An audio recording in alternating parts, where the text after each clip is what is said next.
Caral, an ancient South American city, huge earth and rock mounds rise out of the desert of the Supe Valley near the coast of Peru in South America. These immense mounds appear simply to be part of the geographical landscape in this arid region squeezed between the Pacific Ocean and the Andes Mountains. But looks deceive. These are actually human-made pyramids. Strong evidence indicates they are the remains of a city known as Caral that flourished nearly 5,000 years ago. If true, it would be the oldest known urban center in the Americas and among the most ancient in the world.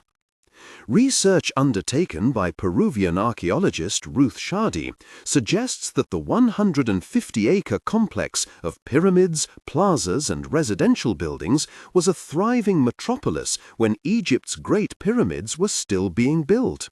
Though discovered in 1905, for years Caral attracted little attention, largely because archaeologists believed the structures were fairly recent.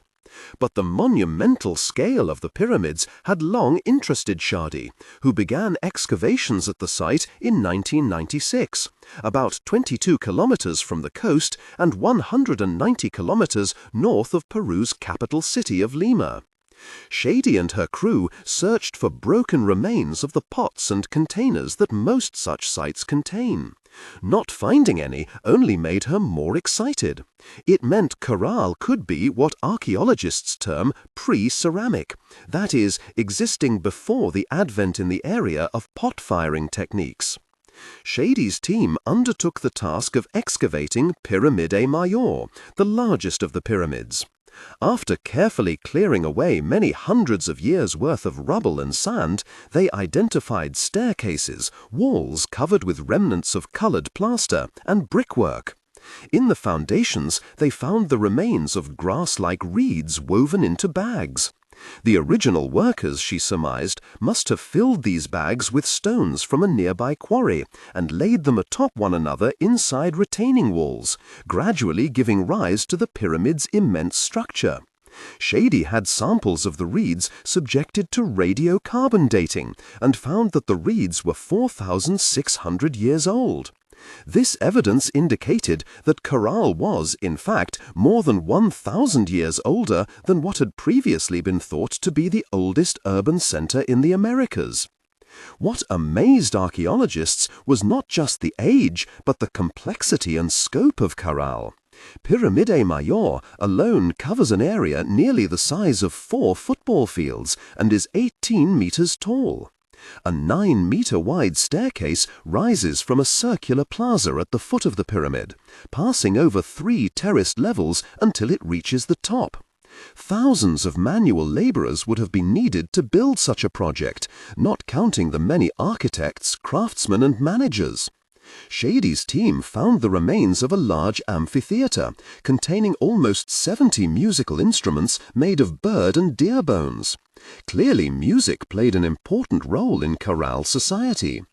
Around the perimeter of Caral are a series of smaller mounds and various buildings. These indicate a hierarchy of living arrangements: large, well-kept rooms atop pyramids for the elite, ground-level quarters for craftsmen, and shabbier outlying dwellings for workers. But why had Caral been built in the first place? Her excavations convinced Shadi that Caral once served as a trade center for the region, which extends from the rainforests of the Amazon to the high forests of the Andes. Shadi found evidence of a rich trading environment, including seeds of the cocoa bush and necklaces of shells, neither of which was native to the immediate Caral area. This environment gave rise to people who did not take part in the production of food, allowing them to become priests and planners, builders and designers. Thus, occupational specialization, elemental to an urban society, emerged. But what sustained such a trading center and drew travelers to it? Was it food? Shadi and her team found the bones of small edible fish, which must have come from the Pacific coast to the west in the excavations.